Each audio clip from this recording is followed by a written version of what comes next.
अस्सलाम वालेकुम स्टूडेंट, मैं हूं अजहर इकबाल, आपका physics teacher. Welcome to my YouTube channel. बेटा आज हम लोग चैप्टर नंबर 8 टॉपिक 8.3 स्टार्ट करेंगे, जिसमें हम speed of sound in air calculate करेंगे।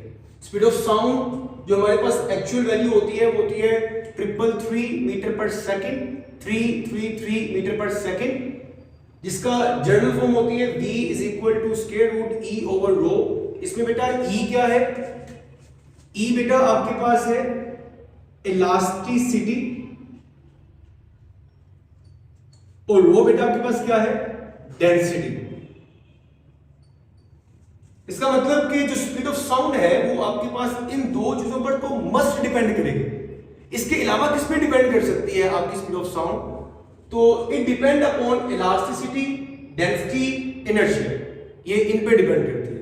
अब इलास्टिसिटी क्या होती है? Elasticity it's mean that stiffness, hardness. अब आपके पास तीन तरह के मटेरियल होते हैं, सॉलिड, लिक्विड, गैस। अब सॉलिड की जो स्टिफनेस है, इलास्टिसिटी है, वो सबसे ज्यादा होती है, लिक्विड की उससे कम होती है, गैस की सबसे कम होती है। इसका मतलब कि speed of sound in solid सबसे ज्यादा होगी। तो यू कैन से कि आपके पास elasticity of solid is greater than elasticity of liquid. So we can say speed in solid must be greater than speed in liquid. ये आपकी exercise का क्वेश्चन भी है कि why the speed of sound is travel faster in solid than liquid. तो उसका answer आपके पास बेटा यही है, ठीक है। उसके बाद इलास्टिसिटी को हम कैटेगराइज करें तो हमारे पास इसको हम अगर जनरली एक्सप्लेन करें तो हम बात करेंगे इलास्टिक मॉडुलस। इलास्टिक मॉडुलस क्या होता है बेटा? इसकी जो जनरल फॉर्म है वो होती है बेटा स्ट्रेस ओवर स्ट्रेन। ये बेटा आप मैट्रिक में पढ़ के आ चुके हैं कि इलास्टिक मॉडुलस क्या होता है, stress over strain. Strain have different types. Strain का मतलब होता है बिगाड़, कौन सी वेरिएशन आपके पास आ रही है। वो आपके पास लेंथ वाइज हो सकती है, वो आपके पास वॉल्यूम वाइज हो सकती है, वो आपके पास शेप वाइज हो सकती है। अगर तो लेंथ वाइज है उसको टेंसाइल स्ट्रेन कहते हैं। अगर वॉल्यूमेट्रिक है, तो अगर वॉल्यूम के लिहाज से है उसको वॉल्यूमेट्रिक कहते हैं। अगर शेप के लिहाज से है उसे शियर स्ट्रेन कहते हैं। इसकी बुनियाद पे हम इलास्टिक मॉडुलस को तीन डिफरेंट टाइप्स में कैटेगराइज करते हैं। एक Young's modulus, bulk modulus, shear modulus. Young modulus जिसमें आप स्ट्रेस को डेल्टा पी की फॉर्म में यहां पे डिनोट करेंगे, बिकॉज स्ट्रेस का फार्मूला क्या होता है? एफ ओवर ए, जिसको हम प्रेशर की फॉर्म में रिप्रेजेंट कर सकते हैं। और अगर हमारे पास लेंथ में चेंज है तो वो यंग मॉडुलस कहलाएगा। अगर हमारे पास वॉल्यूम में चेंज है तो वो बल्क मॉडुलस कहलाएगा। अगर हमारे पास शेप में चेंज है तो हमारे पास शियर स्ट्रेन, शियर मॉडुलस कहलाएगा। अब याद रखिएगा, यंग मॉडुलस आपके पास सिर्फ और सिर्फ सॉलिड में होते हैं, बल्क मॉडुलस लिक्विड या यू कैन से सॉलिड एंड फ्लूइड। फ्लूइड में लिक्विड और गैस दोनों आ जाते हैं, आप चैप्टर नंबर 6 में ये डिस्कस कर चुके हैं। और शियर स्ट्रेन ये भी सिर्फ सॉलिड में होते हैं, क्योंकि शेप और लेंथ सिर्फ सॉलिड की होती है, इसलिए आपके पास यंग्स और शियर मॉडुलस सिर्फ सॉलिड में होगा। लेकिन हमने बात करनी है speed of sound in air. अब एयर किस में आती है? गैस में आती है। इसका मतलब कि हम बल्क मॉडुलस को इस्तेमाल करने वाले। इसके लिए हम बात स्टार्ट करेंगे न्यूटन के एक्सपेरिमेंट से। न्यूटन ने बेटा जो एक्सपेरिमेंट चूज किया, जो प्रोसेस यूटिलाइज किया, वो किया आइसोथर्मल प्रोसेस। आइसोथर्मल प्रोसेस क्या होता है? आइसोथर्मल प्रोसेस ऐसा प्रोसेस है जिसमें टेम्परेचर कांस्टेंट रहता है। ये टर्म आप चैप्टर नंबर 11 में दोबारा डिस्कस करेंगे, ठीक है। आइसोथर्मल के मुताबिक बॉयल्स लॉ की जो स्टेटमेंट होती है वो होती है कि प्रेशर और वॉल्यूम की प्रोडक्ट कांस्टेंट रहती है। इट्स मीन दैट कि प्रेशर और वॉल्यूम आपस में इनवर्सली प्रोपोर्शनल है। प्रेशर बढ़ाएंगे वॉल्यूम कम होगा। लेट्स सपोज हमारे पास इनिशियल प्रेशर है P एंड B। अगर मैं प्रेशर को स्लाइटली सा इंक्रीज करता हूं, it's mean that volume will decrease. जब वॉल्यूम डिक्रीज हो जाएगा तो यहां से हम क्या करेंगे, इनको सिंपल फर्दर मल्टीप्लाई कर देंगे। P को मल्टीप्लाई करेंगे अंदर, P को V से किया PV plus minus minus P del V, फिर डेल्टा P को करने, डेल्टा P को V से किया V डेल्टा P। अच्छा, इसको हम इस तरह भी लिख सकते थे, जब इन दोनों को मल्टीप्लाई करने डेल्टा P V भी लिख सकते थे, लेकिन ये गलत होगा। क्यों? क्योंकि यहां पे इसका मतलब ये है कि इनकी प्रोडक्ट का चेन है, हालांकि ऐसा तो नहीं है। चेन तो सिर्फ P के साथ है, V के साथ तो नहीं है। इसलिए बेहतरीन तरीका ये होता है कि जिसके साथ डेल्टा है उसको बाद में लिखें और जिसके साथ नहीं है उसको स्टार्टिंग में लिखें। फिर plus minus minus delta P delta V। अब डेल्टा यहां पे स्मॉल चेंज था, स्मॉल चेंज को स्मॉल चेंज से मल्टीप्लाई करेंगे वो मजीद स्मॉल हो जाएगा। तो इसका मतलब कि हम इस टर्म को यहां से बेटा निगलेक्ट कर सकते हैं। हमारे पास टर्म क्या बचेगी, ये प्लस हो रही है, इधर आगे क्या हो जाएगी माइनस, ये माइनस हो रही है, इधर क्या हो जाएगी plus. V delta P same as it is आगे, ये plus minus cancel, minus delta V बेटा यहां पे क्या हो रहा है मल्टीप्लाई, इधर आगे क्या हो जाएगा बेटा डिवाइड।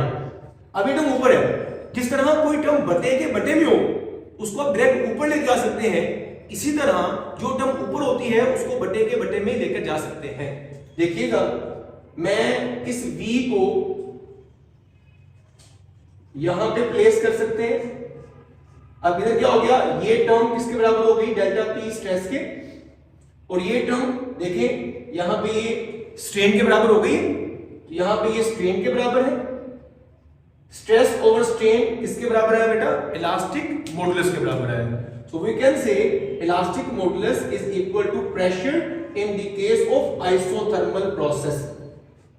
अब आइसोथर्मल प्रोसेस में E की वैल्यू क्या है P, तो यहां पे V is equal to P over rho. ये आपके पास न्यूटन का एक फाइनल फार्मूला बन जाए। क्लियर? अब आपके पास जो P है वो एटमॉस्फेरिक प्रेशर है जिसकी वैल्यू होती है 101325 न्यूटन पर स्क्वायर मीटर।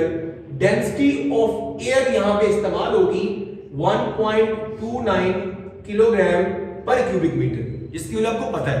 जब यहां पे पुट करेंगे तो हमारे पास speed will comes as 280 metre पर सेकेंड, जो कि असल वैल्यू से काफी ज्यादा डिफरेंस में है। अगर आपके पास कोई 5 साल का फर्क हो तो वो हमारे पास इग्नोरेबल होता है, लेकिन अगर आपके पास 50 नंबर का फर्क आ रहा हो तो वो तो कंसीडरेबल है। इसका मतलब कहीं ना कहीं खराबी थी। वो खराबी कहां पे थी, उसको आगे करेक्ट किया एक साइंटिस्ट था लेप्लास। Laplace correction.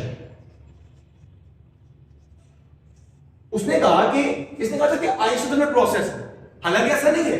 जैसे स्पीड ऑफ साउंड की बात करते हैं ना, तो साउंड आपके पास लॉन्गिट्यूडनल वेव्स है, इसमें कंप्रेशन रेयरफेक्शन होती है, तो वहां पे आपके पास टेंपरेचर कांस्टेंट नहीं रहता है, टेंपरेचर चेंज होता है। इसलिए आइसोथर्मल प्रोसेस को चूज करना ही गलत है। तो आपके पास लेप्लास ने बेटा क्या किया, लेप्लास ने बेटा आपके पास जो प्रोसेस इस्तेमाल किया वो किया एडियाबैटिक प्रोसेस।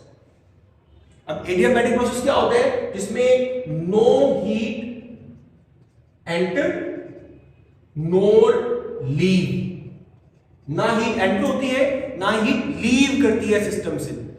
और इसके लिए जो बॉयल्स लॉ की स्टेटमेंट बनेगी वो बनती है PV की पावर गैमा।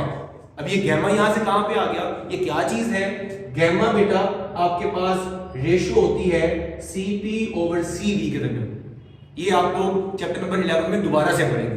अब ये CP ओवर CV क्या है, CP होती है बेटा molar specific heat at constant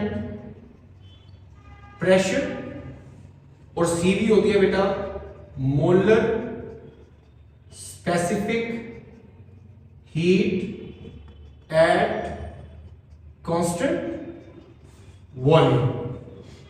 ये रेशियो है इनके दरमियान में, और ये रेशियो कांस्टेंट है और सेम क्वांटिटी के दरमियान रेशियो है, इसलिए इसका कोई यूनिट भी नहीं होगा।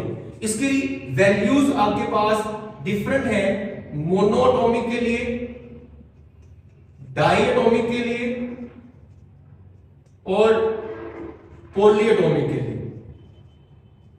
मोनो के लिए बेटा इसकी वैल्यू है 1.67, डाई के लिए 1.40, पोली के लिए 1.29।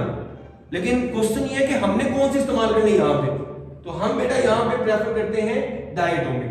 उसकी रीजन क्या है? उसकी रीजन ये है कि हम बात करें एयर की, एयर में जो गैस के मॉलिक्यूल्स हैं वो अमूमी तौर पर आपके पास डाई एटॉमिक फॉर्म में पाए जाते हैं, जिस तरह से नाइट्रोजन N2, ऑक्सीजन O2, इस तरह से मैक्सिमम जो आपके पास एलिमेंट्स हैं वो आपके पास बेटा क्या पाए जाते हैं, डायटोमिक फॉर्म।